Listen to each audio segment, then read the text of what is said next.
On va parler d'une autre histoire, d'un périple rocambolesque avec vous. Bonjour Marie Giquel. Bonjour Céline. Alors je parle de ce tableau de l'artiste néerlandais Kees van Dongen et que l'État français tente de récupérer depuis près de 100 ans. Il s'agit en fait d'un portrait, Marie Giquel, d'Anatole France, peint en 1921. Oui, grand portrait haut d'1,80 m de l'écrivain Anatole France, alors âgé de 77 ans.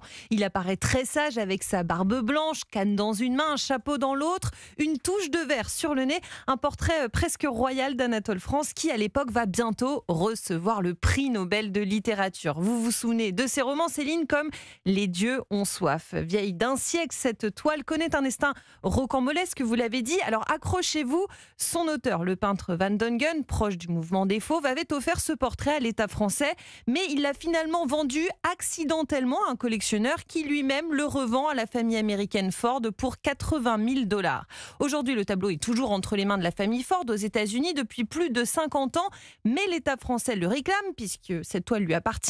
Le peintre l'avait bien stipulé par écrit. On va écouter Maître Smallhover, qui est l'avocat en charge de cette affaire. Juridiquement, toutes les cartes sont bonnes pour nous. La donne est parfaite pour la France. L'État avait commencé à poursuivre judiciaire en fin des années 30, mais la guerre a intervenu et tout le monde l'a oublié. L'Internet a permis d'ailleurs justement de le retrouver, ce tableau, ce qui n'était pas possible avant. Voilà, de le retrouver effectivement en 2021.